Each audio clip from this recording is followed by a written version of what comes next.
Bonjour à tous, bienvenue ce soir dans cette reliance numéro 24, reliance du 15 août 2021. Je suis absolument ravi de vous retrouver, présentes et présents devant votre écran, votre télé, votre ordinateur, votre téléphone, votre iPad, votre tablette, enfin quelle que soit la manière dont vous regardez, vous participez à la reliance, le fait que vous soyez là en acte et en pensée est déjà top.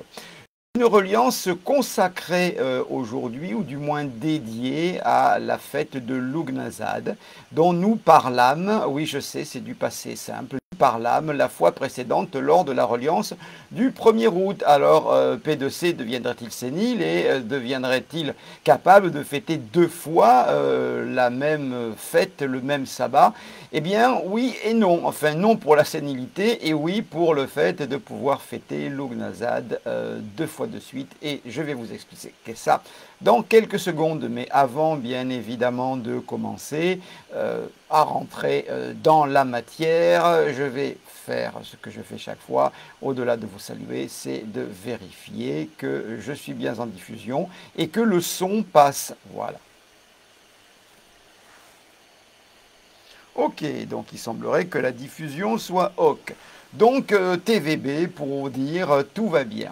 Donc, ce que je disais, c'est qu'aujourd'hui, nous allons retravailler sur Lughnasadh. Alors on peut dire Lughnasadh, Lunazad, Lugnazad, Lunazad. De toute façon, comme je disais la fois précédente, étant donné que c'est un mot celte, il est difficile aujourd'hui d'avoir la prononciation exacte. En tous les cas, ce 15 août, qui est bien évidemment l'Assomption et donc la fête des maris, et un petit clin d'œil aussi l'anniversaire de Napoléon, comprenne qui comprendra, eh bien nous avons encore l'occasion de fêter ce beau sabbat qui est le sabbat de Lughnasadh. Alors pourquoi allez-vous me dire?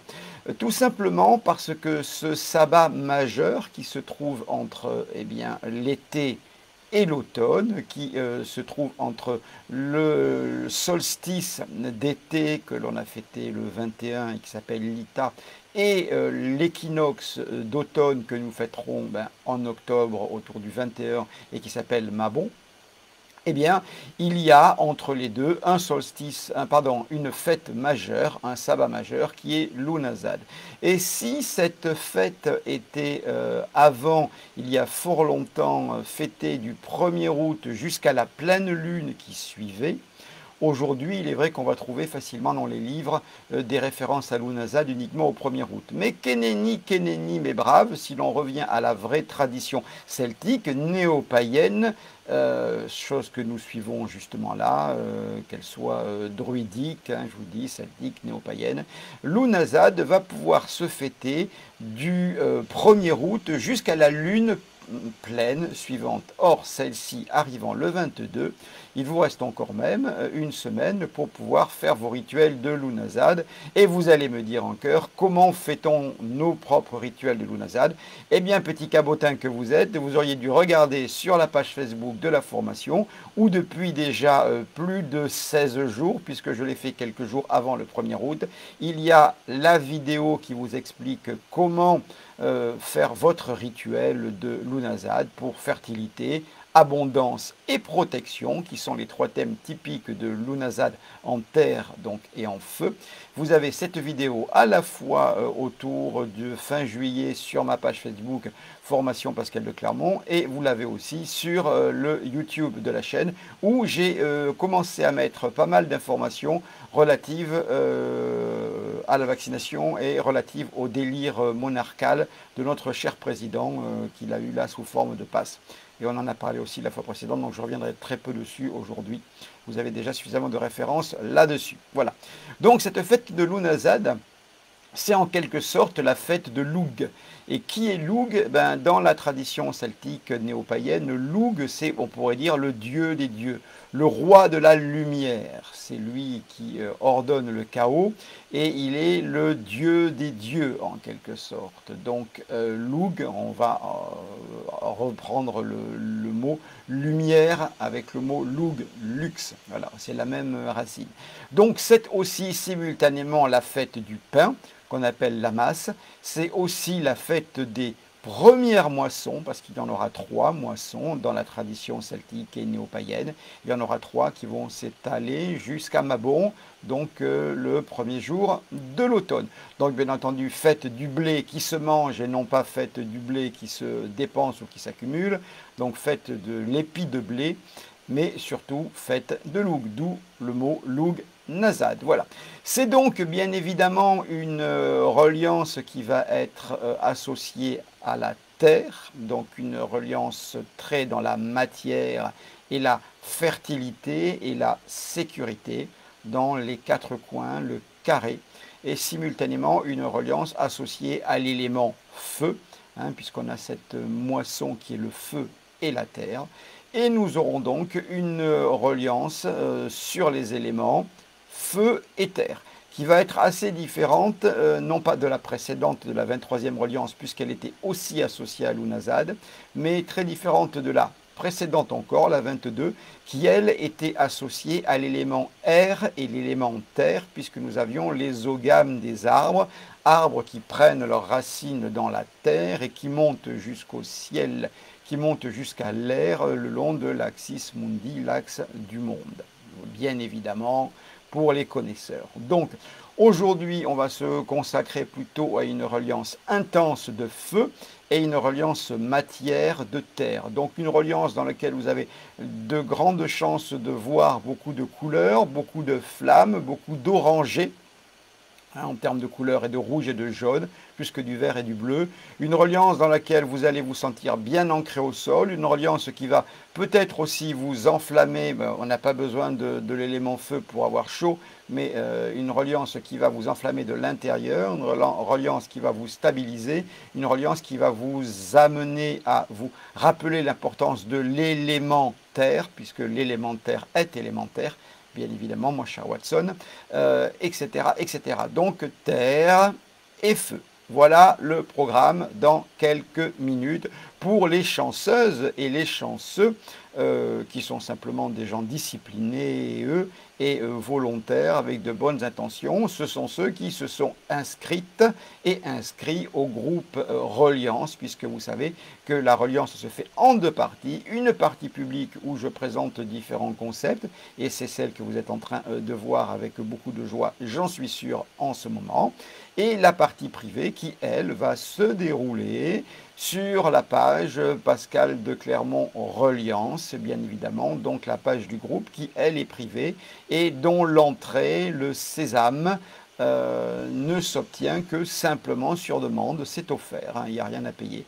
La seule chose qu'on demande, c'est un petit peu d'intentionnalité, un peu de discipline, un peu de suivi, un petit peu voilà, de régularité dans la pratique de la reliance pour que notre égrégore devienne puissant.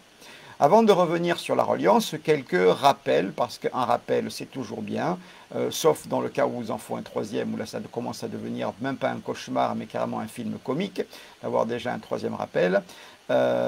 Du coup, il y aura mercredi, et oui, chanceuses et chanceux que vous êtes, car je sais qu'aujourd'hui, pour beaucoup d'entre vous, c'est la reprise, le retour des vacances, et là, on se remet à bosser. Et ça, c'est très important, effectivement, en mentalisme. Si vous avez pris des vacances, comme moi d'ailleurs, hein, vous avez un petit peu lâché les brides sur les exercices, les techniques, il est bon de reprendre. Là, je parle surtout aux élèves qui vont reprendre les formations d'ici à quelques semaines, de se retremper dans le bain. C'est toujours bien de voir l'exercice, de le faire, de partir, de tout oublier, de revenir, hein, voir la montagne, partir, revenir pour revoir la montagne. La montagne n'a pas changé, l'exercice n'a pas changé, mais vous avez évolué même en ne pratiquant pas pendant ce petit laps de temps. En tous les cas, l'important c'est la régularité dans les pratiques, quelles qu'elles soient, et en mentalisme en l'occurrence, en mentalisme traditionnel, hein, et originel. Donc je suggère à tous ceux qui pratiquaient les reptiliens, les méditations, etc., etc., etc., de revenir à ça maintenant que les vacances commencent à être sur la pente descendante pour une transition souple et agréable avec une rentrée qui nous attend et qui va probablement être extrêmement mouvementé quand on voit la mobilisation dans toutes les villes, déjà le samedi, alors que nous sommes en plein dans les vacances. Voilà. À moins qu'on nous colle un confinement sur le museau, histoire d'empêcher les gens de sortir manifester, mais ça va être extrêmement mouvementé cette rentrée. Voilà.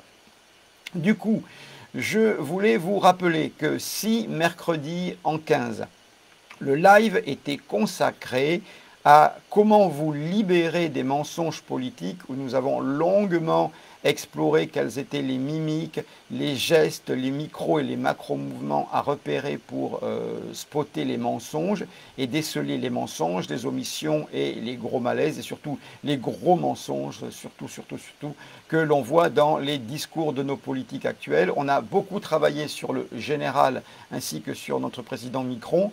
Et le mercredi qui arrive va être la suite, comme promis, de ce live donc de mercredi il y a 15 jours, qui va être plutôt consacré à comment vous libérer des mensonges, certes, puisque c'est la partie 2, mais on va plutôt explorer des gens en particulier. On va revenir un peu sur Micron, mais on va prendre le trio gagnant avec Micron, Spontex et Variant. Voilà, on va essayer de travailler sur ces trois et on va repérer les micro et macro mouvements qui vous faudra repérer pour tout de suite savoir quand est-ce qu'ils mentent, quand est-ce qu'ils dissimulent, quand est-ce qu'ils sont dans l'autosatisfaction, quand est-ce qu'ils sont sincères. Et oui, ça arrive pour un homme politique, par hasard, bêtement, par erreur, ça peut arriver à un homme politique d'être sincère. Je sais, c'est étonnant, c'est un scoop. Eh bien, je vous assure qu'on arrive parfois, par égarement, à trouver un moment de sincérité ou quelque part entre deux gros mensonges. De toutes les façons, les mensonges sont tels maintenant, actuellement, dans ce qu'on vit depuis un an et demi, qu'ils ne prennent même pas la peine de faire semblant d'être sincères ou de dire des choses réelles. C'est un concours de celui qui dira le plus tout et son contraire dans le même discours et qui mentira le plus proche, capable de dire une chose le matin et de dire avec le même aplomb exactement l'opposé juste dans l'après-midi. Donc je crois que c'est un concours, ils sont en train d'essayer de se battre pour entrer dans le Guinness de celui qui a mis à la suite le plus de mensonges possible dans la même journée. Voilà. Donc, on va essayer de se pencher sur des cas particuliers, des mimiques particulières, et le premier était générique, le deuxième, live, celui de mercredi 18 à 21h, sera consacré à repérer chez certaines personnes en particulier qui sont ceux qui nous font l'animation des plateaux et des prises de parole en ce moment. Hein. Ils n'ont pas chômé cet été, ils ont aussi occupé les pupitres. Ça serait dommage. Voilà, ça c'est le programme de mercredi. Prochaine reliance, bien évidemment, dans 15 jours. Hein, bien évidemment. Qu'est-ce qu'il y a à vous dire de plus que, oui, attends, je vais quand même regarder le programme, hein, on ne sait jamais.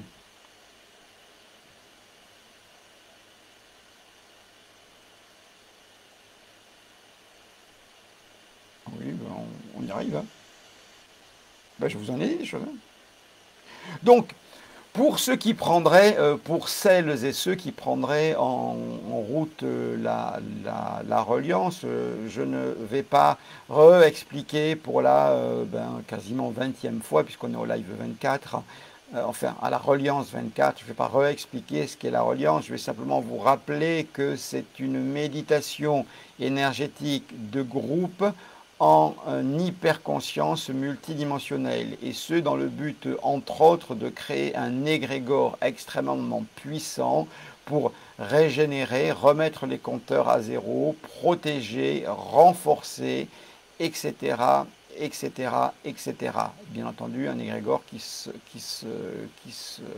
partage dans le groupe participant aux reliances, et cela vous fait comprendre pourquoi l'accès à la reliance est privé, que je ne fais rentrer les gens que 2, 3 nouveaux à la fois, de manière à ne pas déséquilibrer l'égrégore. Donc je rappelle, si vraiment vous avez une envie folle de faire de la reliance, et je ne peux que vous le conseiller, eh oui, bien sûr, eh bien, allez vous inscrire d'R-Chef sur le groupe Reliance sur la page Pascal de Clermont, qui est probablement celle sur laquelle je diffuse aussi jusqu'à présent mon informatique a à peu près marché. Alors, je sais aussi, on me l'a dit, qu'il y a du souffle. Oui, il y a du souffle sur la diffusion, mais je ne peux pas y faire grand-chose. La chaleur est telle que l'ordinateur ventile et donc le micro capte un peu la ventilation ainsi que la ventilation qui est de ce côté et qui me permet de ne pas mourir totalement desséché parce qu'il fait extrêmement chaud là dans le sud et encore plus dans le studio. Voilà.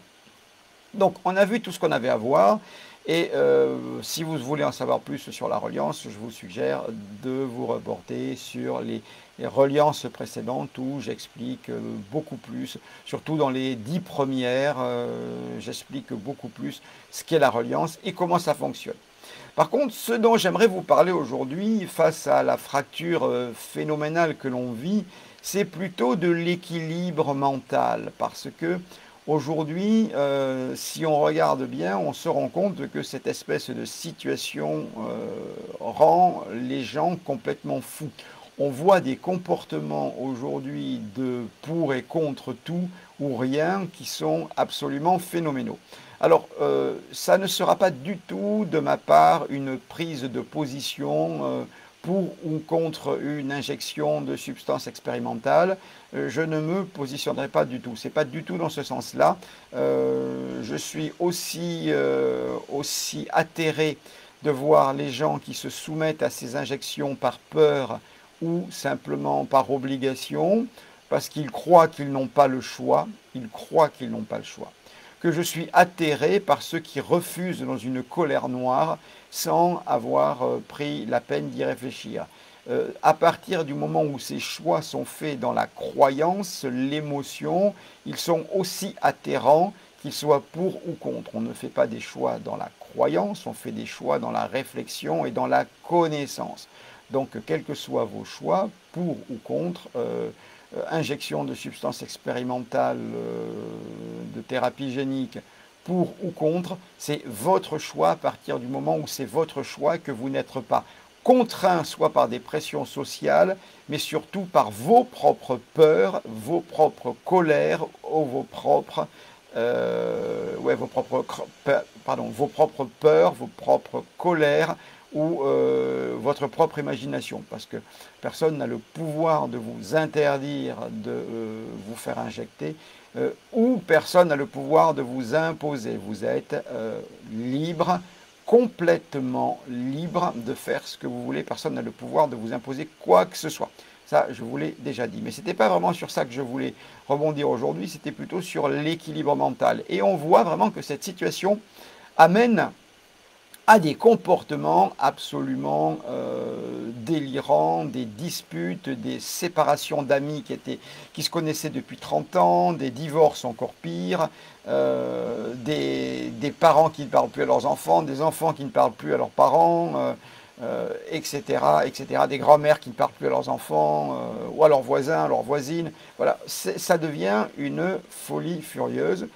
Une aberration totalement émotionnelle, parce que si on y réfléchit bien aujourd'hui, si on avait un mental relativement équilibré, ça va être le sujet, ben, ceux qui se sont fait injecter se rendraient bien compte qu'ils ne courent aucun risque face à ceux qui ne se sont pas fait injecter, puisque ceux qui ont fait le choix de ne pas se faire injecter de substances, eh bien, ne mettent en danger globalement au pire qu'eux-mêmes, et ceux qui ont aussi choisi de ne pas se faire injecter. Ceux qui se sont fait injecter sont censés être protégés.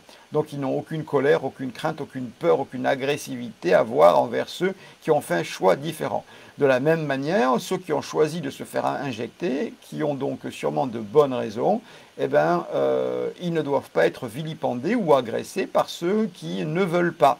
Chacun fait ses choix et tant qu'on n'essaye pas de convaincre l'autre paroisse, on peut vivre de manière intelligente avec ses propres choix, qui sont personnels et contextuels. C'est très important.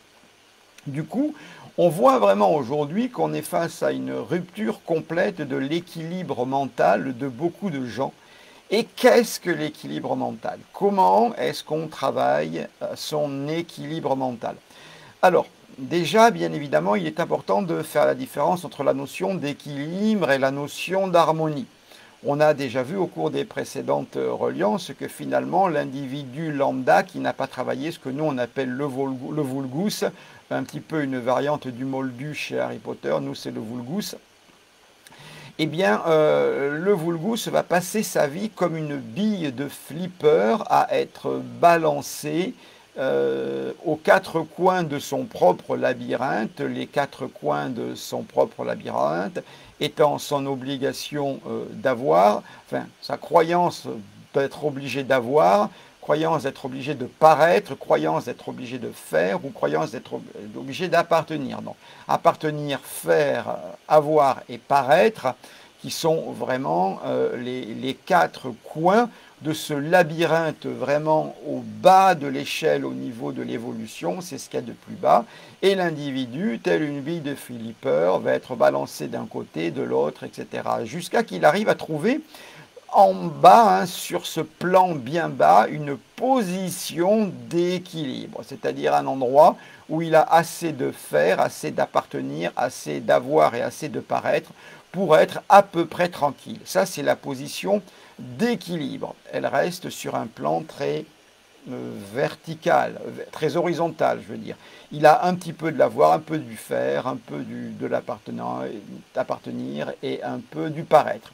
Il a un mélange des quatre qui lui convient. Il a trouvé son équilibre. L'équilibre étant une position extrêmement instable qui peut se remettre en cause à chaque moment.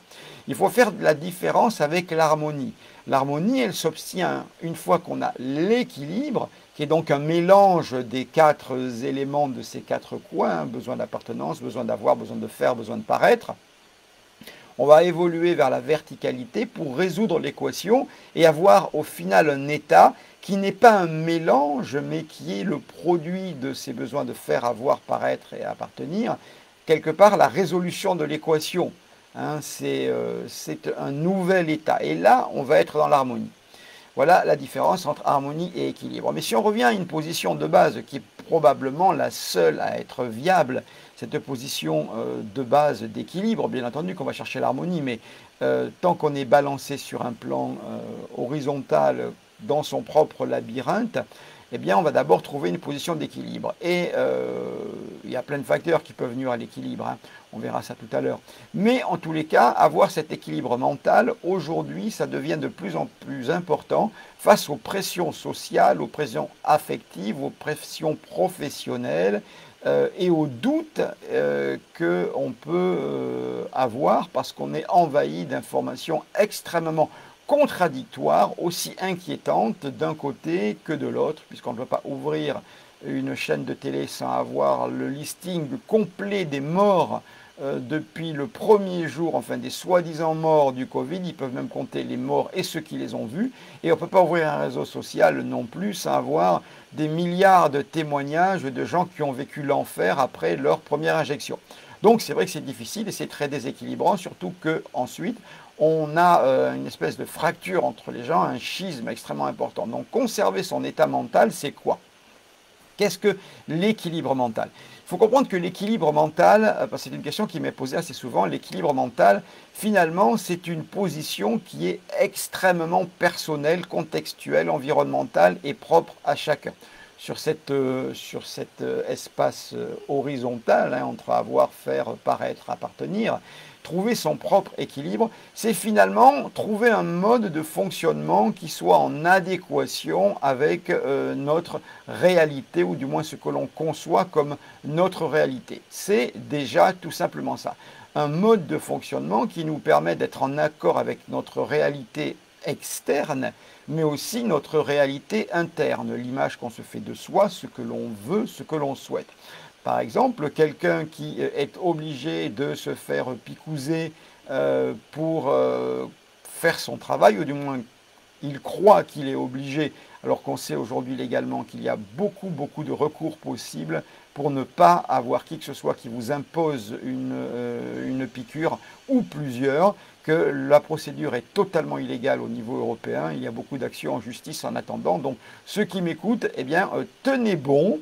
Si ce n'est pas votre choix, personne ne peut vous l'imposer. C'est totalement illégal sur le plan européen. Et ça a été encore confirmé il y a quelques jours que c'était une illégalité totale. Donc nul n'est tenu de respecter un décret ou une loi qui est illégale. Voilà, nul n'est tenu de respecter une loi illégale, reconnue comme illégale, par exemple, par l'Europe, bien évidemment.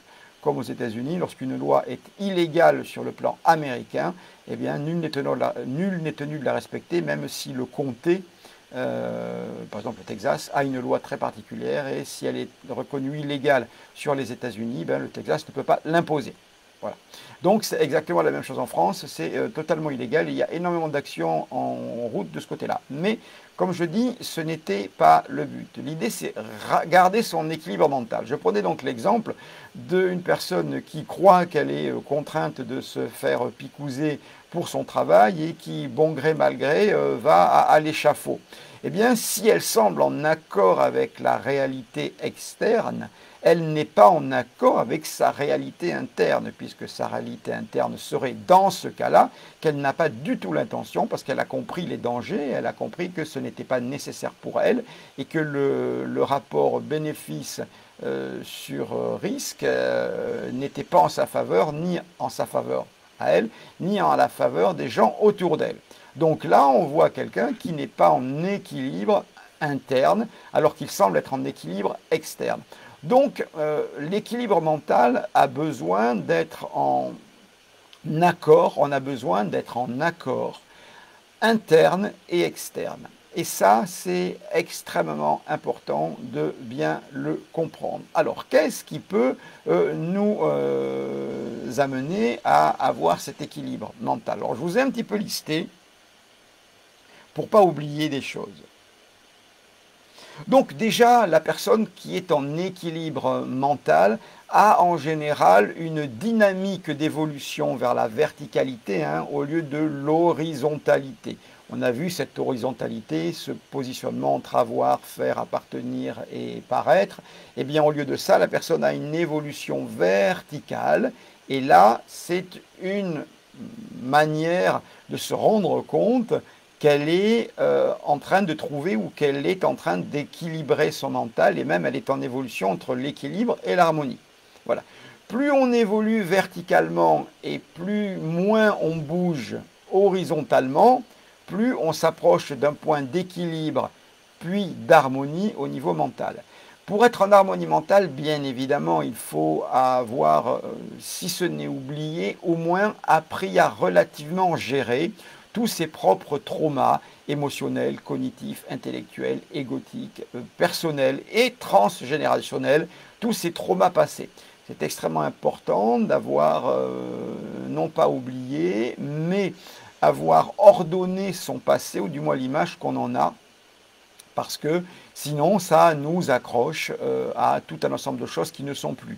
De la même manière, une personne en bon équilibre mental n'est pas tout le temps en train de se projeter dans un futur qui n'existe pas, pas plus qu'elle est en train de revivre en permanence ses traumas passés, revenant à plusieurs années même en arrière ou avant sa naissance, etc. Si c'est des patterns et des traumas transgénérationnels ou familiaux.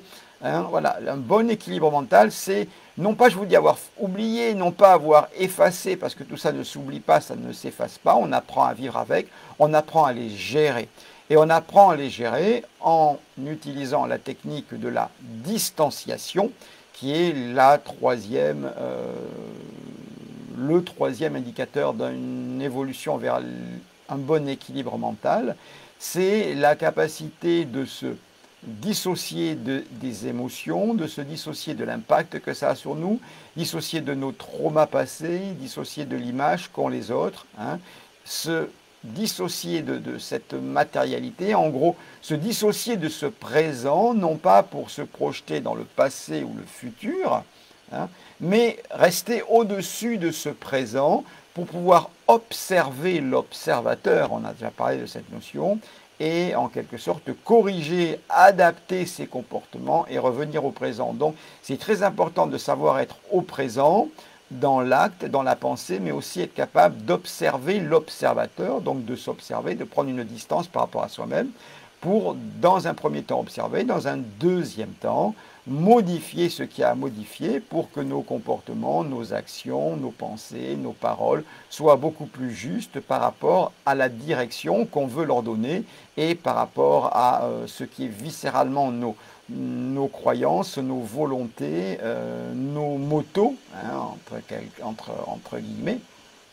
les émotions, les causes qui nous portent, et avoir cette distanciation va nous permettre de prendre du recul par rapport à ces émotions envahissantes, ces souvenirs envahissants, ces projections dans le futur, mais va aussi nous permettre de prendre du recul par rapport à nos traumas et de voir qu'est-ce qu'on peut en tirer, ou là où notre ego a été blessé, et adapter nos comportements pour continuer en accord interne et externe avec le monde. Et bien évidemment, point s'il en est que j'avais souligné là, pour être en bon équilibre mental, il faut avoir travaillé à rompre les cycles répétitifs de comportement que l'on a soi-même envers les autres, hein, avec en gros globalement toujours des excuses différentes pour les mêmes comportements, donc des cycles répétitifs dont on peut être prisonnière ou prisonnier, ou alors des cycles familiaux et transgénérationnels transmis, entre guillemets, qui amènent chaque personne de la famille à revivre un petit peu la même histoire que la grand-mère, que la mère, que l'arrière-grand-mère, etc., etc., etc., ou que l'arrière-grand-père. Voilà. Ces cycles transgénérationnels, il y a du travail à faire parce que c'est au-delà de la notion de magie ou de karma. Hein. C'est la plupart du temps une question d'éducation, de contexte de vie, de référents qui vont être transmis par la famille, bien plus que d'un karma magique ou des choses comme ça. Je ne dis pas qu'il n'y a pas des éléments de ce style qui interviennent, mais il y a aussi beaucoup d'un contexte éducatif, voilà, de pression, de croyances, etc., etc., dans ces cycles transgénérationnels. Donc, avec ça, vous arrivez à repérer facilement les personnes en bon équilibre mental, ou si vous y êtes, hein, donc comme je vous ai dit, distanciation par rapport à vos émotions, à vos états, à vos croyances, à vos propres identifications, bien évidemment rupture des cycles et des patterns transgénérationnels ou personnels, où vous vous retrouvez à faire les mêmes erreurs avec des boulots, avec des mecs, avec des nanas, toujours pareil. Hein, avec des achats, enfin, des cycles, quoi. Vous voyez tout à fait ce que je veux dire. Ceux qui sont prisonniers dedans voient de quoi je veux parler. Ce sont des points extrêmement importants pour voir où vous en êtes en termes d'équilibre. Et bien évidemment, l'évolution qui va beaucoup plus vers la verticalité que l'horizontalité. Et enfin, une personne, voilà, mais ça c'est un peu bis repetita, en équilibre mental, ne se laisse surtout pas embarquer elle-même dans une espèce de tourbillon de pensée qui n'est finalement que le fruit de ses peurs, de ses projections, de ses colères, de ses angoisses, qui vont l'envahir, je vous dis, qui seront toujours différentes, mais qui finalement amèneront exactement au même résultat. Hein, toujours le même résultat. C'est l'esprit qui nous trouve des excuses pour vous embarquer dans vos flots de pensées, de croyances, d'émotions aliénantes, bien évidemment, et handicapantes, peur, colère. Voilà, une personne en bon équilibre mental va arriver à se dissocier de ça. Et pour ça, eh bien, il n'y a pas 50 solutions. Globalement, il faut comprendre que l'équilibre mental est affaire finalement de dynamique, d'un comportement à instaurer. Ce n'est pas quelque chose qui va tomber comme ça en claquant des doigts, c'est vraiment un choix, une intention à poser, hein, pour travailler à son équilibre mental qui permettra d'être une bonne base de départ pour aller vers une meilleure harmonie mentale, pour ne pas dire l'harmonie. Et ça, c'est bien, c'est particulièrement primordial de comprendre que ça ne va pas venir en claquant des doigts. Ça va venir parce que vous aurez décidé que ça vienne, parce que vous aurez pris l'habitude de penser comme ça, parce que vous aurez pris l'habitude de vous détacher de vos émotions, l'habitude de vous détacher de ces pensées qui tournent, l'habitude de vous détacher de vos vieilles habitudes qui amènent toujours les mêmes résultats, de vous détacher de cette identification à ce que vous êtes, ce que vous faites, ce que les autres pensent que vous êtes, ce à quoi vous appartenez. On a déjà vu ça, hein, la notion de la non-identification. Vous habituez à observer l'observateur et non plus rester ancré dans vous-même, mais vous observez vous-même. Tout ça, c'est une dynamique qu'il faut mettre en place. Un des meilleurs moyens pour cette dynamique, au-delà de la lecture des textes sacrés, c'est la méditation. Et la méditation, comme je le suggère souvent aux élèves en formation, on commence par être obligé. Alors bien entendu, quand je dis aux élèves qu'ils sont obligés de faire de la méditation, je ne vais pas venir vérifier chez eux tous les jours. Mais je leur donne un timing, un agenda de méditation, tout simplement, non pas pour les contraindre, mais tout simplement pour que ça puisse rentrer dans l'habitude, dans le mode opératoire, pour que ça devienne une seconde nature. Il n'y a que là où ça sera efficace. Donc si vous voulez un petit peu travailler votre équilibre mental, à vous de méditer. Mais on peut méditer aussi dans l'acte, aussi bien qu'on médite de manière, je dirais, centrée sur un point ou ouvert vers l'univers. Hein, c'est les méditations du type zazen, du type scanning, vipassana, méditation dans l'acte. On a vu déjà tout ça au cours des précédents lives de Reliance et la méditation, bien évidemment, de Reliance. Mais si vous êtes passionné de peinture, de musique, tout ce que vous faites qui ne vous permet plus de voir le temps passer où il s'écoule 7-8 heures alors que vous croyez avoir passé 1 heure, même de la lecture de texte, c'est une forme de méditation qui amène cet équilibre. Donc effectivement, oui, il faut se contraindre à avoir plusieurs types de méditation et au bout d'un mois ou deux, vous allez voir si vous arrivez à méditer d'une manière ou d'une autre 20-30 minutes par jour ou 2 fois 20 minutes par jour, eh bien vous verrez que ça va venir une seconde habitude, ça va venir, une seconde nature, une véritable habitude, un comportement volontaire et qui va devenir un automatisme qui vous permettra d'avoir un véritable équilibre mental. Mais je vous rappelle que cette méditation, ça peut être une méditation extrêmement puissante, comme la méditation de Reliance qu'on va faire tout à l'heure, mais ça peut être aussi une méditation du type focalisante comme Zazen, du type scanner comme Vipassana, ou méditation dans l'acte, composer, peindre, sculpter, faire de la poterie, faire de la couture pendant 8 heures, lire des choses où vous êtes passionné, surtout si c'est des textes théologiques, eh bien c'est une forme de méditation. Et donc ça devrait être largement suffisant si vous y mettez l'intention, la régularité et bien évidemment la discipline pour que ça devienne une seconde nature. Donc ça ne tombera pas du ciel, mais par contre, ça sera assez facile à mettre en place parce que d'abord, c'est extrêmement nécessaire aujourd'hui. Et une fois que vous avez compris que ça fonctionne simplement par habitude, eh bien, vous avez fait, on va dire, 80% du chemin. Voilà.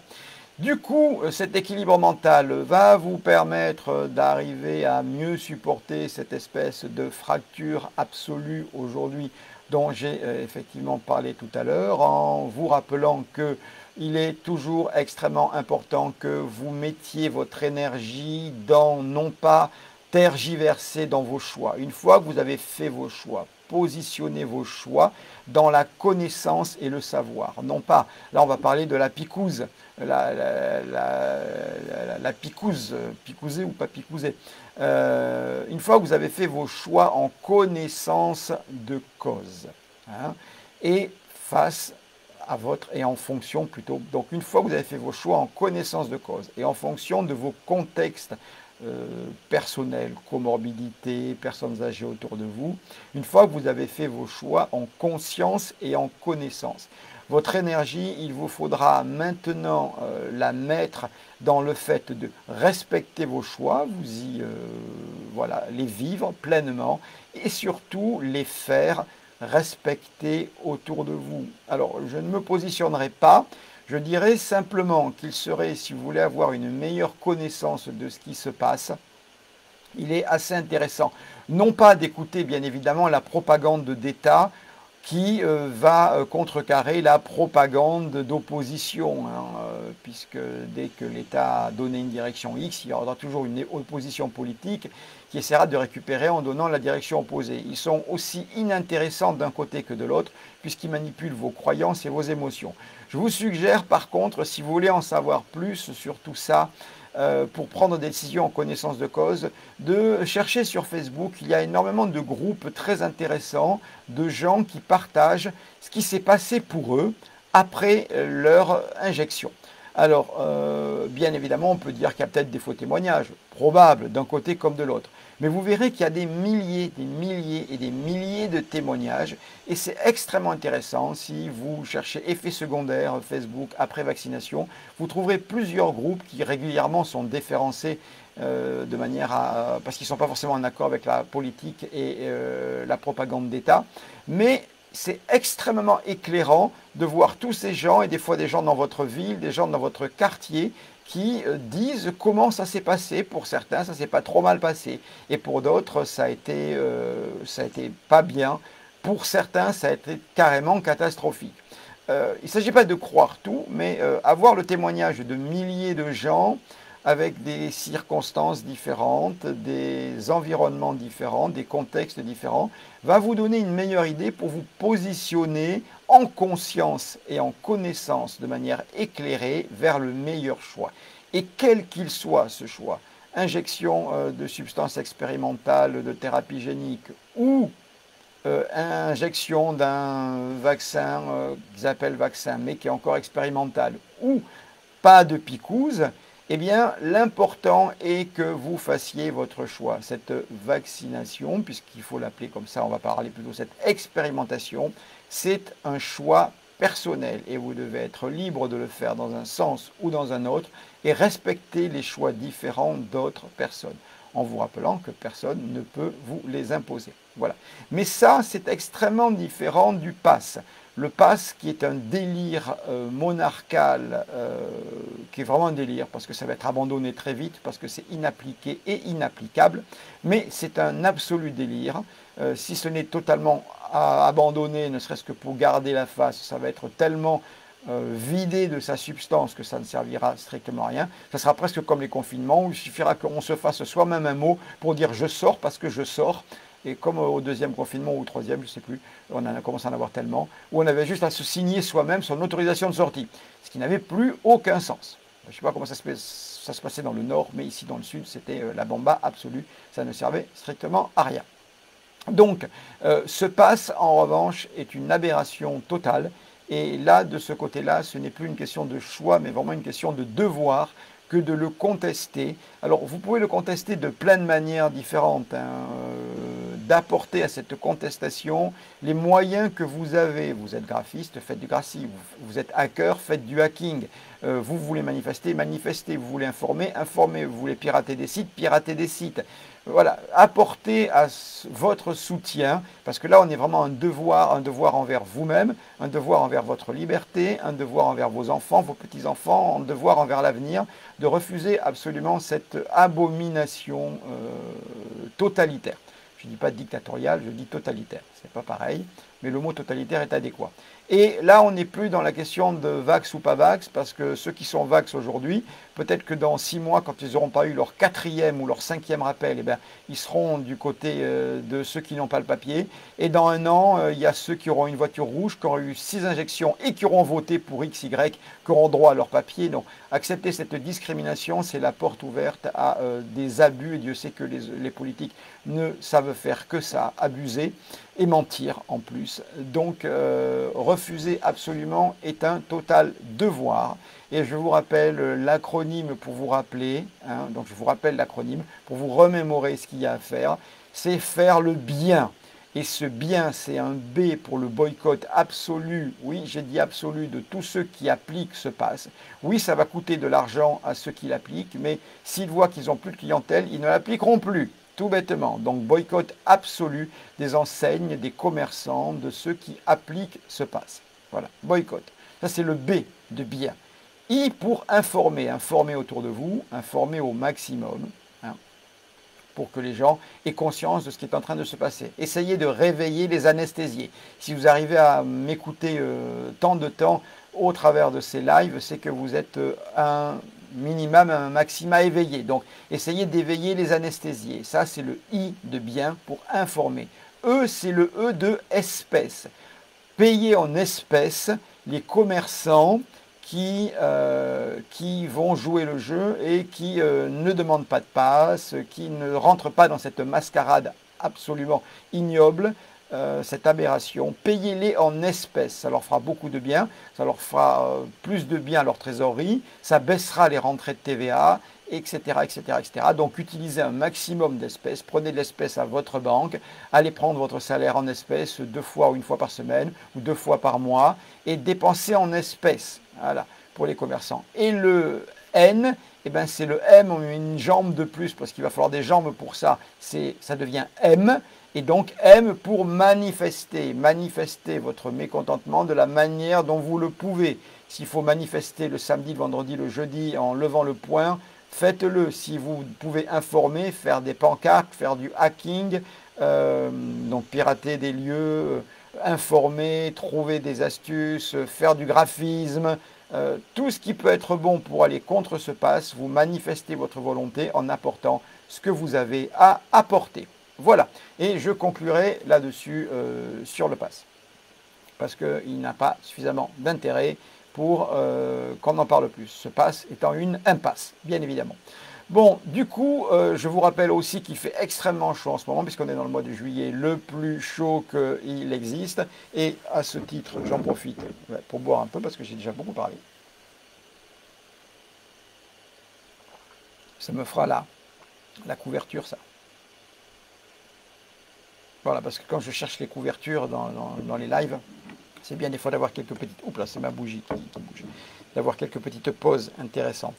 Du coup, je vous rappelle qu'il fait très chaud. S'il fait très chaud, mettez à boire pour les insectes, pour les animaux dans vos jardins, dans des assiettes plates, des fonds de pot. Mettez-leur de l'eau 2-3 fois par jour propre sur votre balcon. Mettez des cailloux dans les 1 ou 2 cailloux au centre de vos fonds de pot avec de l'eau pour que les abeilles, les papillons, les bourdons, tous ces pollinisateurs à qui on doit la vie quelque part, eh bien puissent eux aussi se reposer. Si vous voulez, vous pouvez mettre un petit peu de miel dans l'eau pour leur donner des forces. Pensez à cette nature qui souffre énormément par notre faute. Il faut être très très clair. Donc à vous de l'aider. Alors du coup, que se passe-t-il maintenant ? Eh bien, il se passe la chose très simple, c'est que je vais donner rendez-vous à toutes celles et tous ceux qui sont dans le groupe de Reliance, eh bien, sur le groupe Reliance dans 5, 10, 15, enfin dans 5 minutes. J'essaye de basculer le plus vite possible entre les deux, mais des fois l'ordinateur ou la caméra ont besoin d'être redémarrés. Donc ça prend des fois un peu de temps. Voilà, pour les autres, vous pouvez vous inscrire sur la Reliance, bien évidemment, sur le groupe dès maintenant. Je n'aurai pas le temps de vous valider, là, pour cette reliance, mais ce sera bon pour la prochaine. Je vous donne rendez-vous aussi à tous ce mercredi 18, pour la deuxième partie de ce live. Libérez-vous des mensonges de nos politiques. Comment repérer et déceler leurs mensonges. Et je rappelle que les dates de formation, techniciens et praticiens, sont en ligne. Et le technicien... les praticiens connaissent les dates, les techniciens, donc le niveau 1, démarrera en novembre, tout début novembre. Profitez vraiment pour ceux qui ont envie de faire la formation et qui se disent, bon, va falloir que je la fasse à un moment. Profitez-en, ça devient de plus en plus difficile d'installer, de mettre en place des présentiels. Donc je continue à faire quelques présentiels, mais au fil du temps, je ne garantis pas que ça va pouvoir continuer tant que ça. Donc si vous voulez vraiment participer aux formations de mentalisme original avec moi, puisque c'est moi qui assure les formations en général, eh bien profitez-en maintenant, tant qu'il y en a, je vous aurai prévenu à l'avance. Voilà, merci à toutes et merci à tous. Rendez-vous soit sur le groupe Reliance dans quelques minutes, soit au moins mercredi 18, soit en formation. Pensez à la nature, arrosez les plantes et mettez de l'eau pour les petits animaux, même sur vos balcons, dans vos jardins. Et on se retrouve très vite. Ça sera mercredi. Merci, à très bientôt.